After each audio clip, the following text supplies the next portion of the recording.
Hi. Greetings from the Great Sage. Before we start, please subscribe and hit the notification bell icon and don't miss any contents.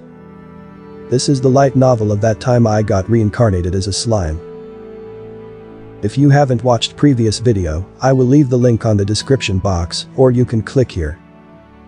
Let's start. This is Tensura Light Novel Volume 16. Tensura Light Novel Volume 16. The End of the Game. Chapter 1. The Betrayal. Venom vs. Cornu.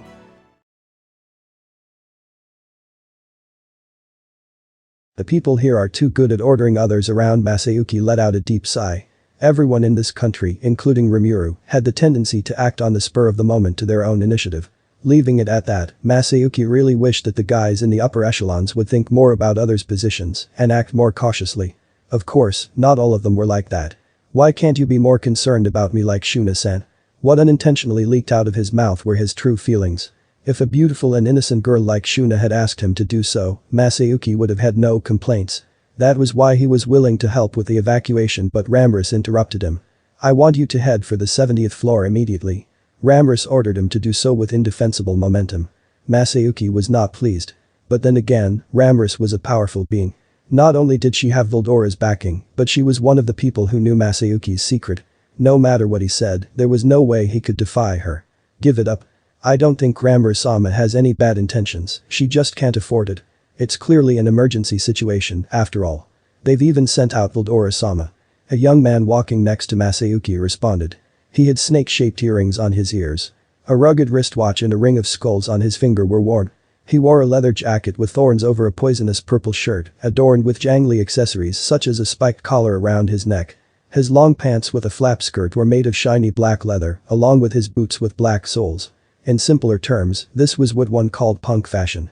It was the kind of thing Masayuki was not fond of. Yet, strangely enough, Masayuki and he had hit it off surprisingly well. Perhaps the reason for this was that the young man was also a struggling laborer. The young man's name was Venom, and he always seemed to be bossed around by his superior into all sorts of unreasonable situations. The fact that Venom's behavior was similar to his own made Masayuki feel closer to him. According to Venom, "I have no human rights." Venom's boss had ordered him to protect Masayuki, and now they were working together. Then, Venom appeared in front of Masayuki, who was now alone. Venom knew that Masayuki was weak. That's why he was there to protect him, and despite his appearance, he was willing to listen to what Masayuki had to say. He also offered to help Masayuki so that his reputation would not be damaged. This was also in line with Rimuru's intentions, so Masayuki did not hesitate to take advantage of it. The two of them had now become good friends. "Look, I know it's an emergency. If that's the case, then why do they want to separate me, the hero, from the rest of the town? No, you're weak. If the enemy really attacked, you wouldn't be able to do anything, right? I know, but it's not right." The anxious look in everyone's eyes is cutting into my heart. "Please don't go." Even if they didn't say it directly, Masayuki could understand what the residents wanted. That was why Masayuki was getting frustrated with Ramrus's order. But from Venom's point of view, it was a different story. What mattered most to Venom was the mission that Diablo had given him. He had to protect Masayuki with his life. "Well, it is reassuring to have you around, but well, the evacuation has already been completed to some extent and the defense of the 100th floor is perfect. In fact, against an enemy that could penetrate this far, one would need to be a floor guardian class." The 60th floor was currently unprotected due to the absence of Gadra and Shinji's retreat, so the 70th floor was now the first line of defense. "That means I'm in danger, right?" "That's how it seemed," Venom nodded. "That's right, but don't worry. I'm here. I'll take full responsibility for protecting you." "Well then, I'm counting on you." Masayuki was actually slightly aware of his current situation. The fact that he had been moved to the front line in this situation suggested that there were enemies who were targeting him. If it wasn't for that, Ramrus would not have risked exposing Masayuki, who was completely devoid of any combat ability, to danger. Masayuki also possessed the resurrection bracelet, which allowed him to revive, even if he died inside the labyrinth. Therefore, Ramrus could have no hesitation in using Masayuki as a decoy. I guess that's it. Besides, this was probably because she didn't want to involve the other residents. She also doesn't want to risk them finding out you're weak, so it's better to just go along with it. Upon arriving at the 70th floor and seeing the construction site where the Imperial Army was stationed, Masayuki had finally made up his mind. Please don't ever use me as a toy. Shaking his head in disbelief, Masayuki switched his mood and spoke casually to his friend, Venom. Sensing the change in mood, Venom smirked at him. It was his mission to protect Masayuki, but Venom himself was also fond of Masayuki. Deep down, Venom respected Masayuki because they were both overworked people and because he possessed a strong will that endured despite his weaknesses and even when he was driven by unchangeable circumstances. Venom was also proud of his rebellious spirit, but for some reason, he felt that he was not as good as Masayuki. That's why Venom tried to reply with good intentions. Haha. That depends on how you do, huh? Facing the sudden presence, Venom stood in front of Masayuki to protect him. Who are you, bastard? Damn, you got in my way. I clearly had perfect timing, but my unaccustomed body was slow to react. The man ignored Venom and glared at Masayuki with a look of annoyance. In the face of this clearly foreign presence, Masayuki could not hide his agitation. Masayuki, who had been completely unaware of the presence before, now felt overwhelmed by his aura. On his back, 3 pairs into 6 pure white wings were fluttering, emphasizing his fearless physical. His well-developed muscles peeked out from his wide, pure white garments.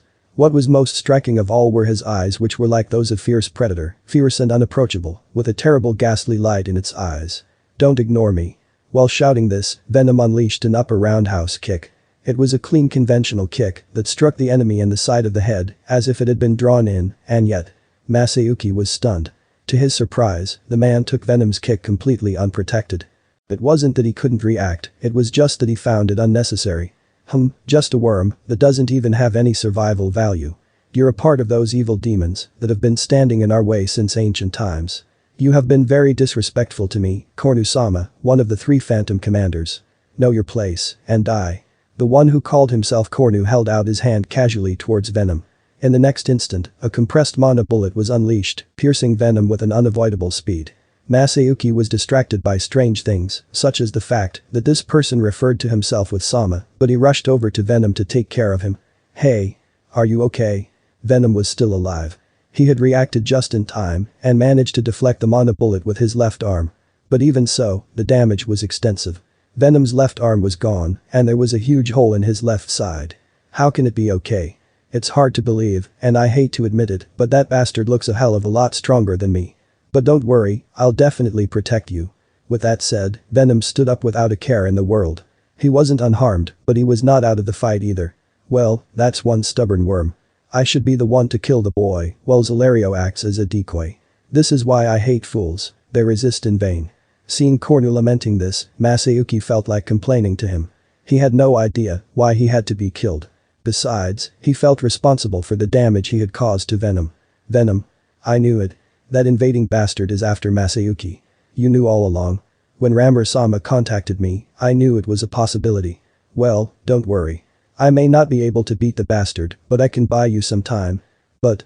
I guess the only reason he hasn't killed you is because of that bracelet. If he kills you here, you'll be resurrected somewhere else. He'll be wary of that and will want to get you out of the labyrinth. That's why I don't think he's going to launch an attack that would involve you in any way. Venom spoke fearlessly. And his prediction was right on the money. Masayuki had set the save point for his resurrection in the control room. He did not want anyone to see it, but it was reassuring in this situation. Cornu, on the other hand, was annoyed that his plan had been discovered. Cornu had his reasons for not making any more mistakes. The reason goes back several decades. In a mission to invade another world, Cornu had failed when he was one step away from success. It is unclear what had happened, but a scorching fire had consumed the army he had been leading. As a result, Cornu was left without a single subordinate despite being one of the 3 Phantom Commanders. Although the wounds of that time had healed, Cornu's psyche was still burdened with an unshakable sorrow. Therefore, despite his overwhelmingly superior position, Cornu had always shown an attitude of defeat. And unfortunately, his adversary was not one to let that slide. I'll admit it. If this were not the labyrinth of Ramrus, I would not have had to step in at all. Burying you would be no trouble at all as you'll die anyway, but I shall give you despair first. Let me show you my true power as you depart for the afterlife. Cornu was not a fool who would let his guard down at this point. He saw that Venom was not a simple opponent and decided to do everything in his power to deal with whatever might happen. Cornu was wearing a shimmering black and gold outfit, which, like Zalario's, was the highest grade mythical garments given only to the 3 Phantom Commanders. Against the fully armed Cornu, there was nothing that Venom could do. All means of attack were ineffective, and he could only wait for a mocking defeat. Gee, damn it. Venom frowned at the hopeless difference in battle power. It would be useless to try to escape, and if he was eliminated, Masayuki would be taken away and disposed of. Even if Venom could be resurrected again in the labyrinth, only Diablo's purge would be awaiting him if he couldn't protect Masayuki. I'm screwed, Venom thought, very much wanting to cry. There was only one move left.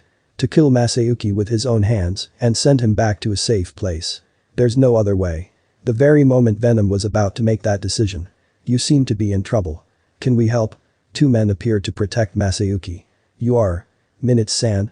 And also Kalgurio-san. The timid Masayuki remembered the two men he had met several times.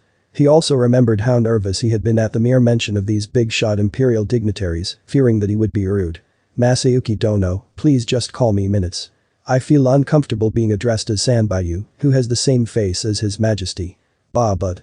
Hahaha, I agree with Minutes. When I'm confronted with Masayuki Dono, I get all worked up. It's as if His Majesty is looking at me, and it gives me more strength than usual.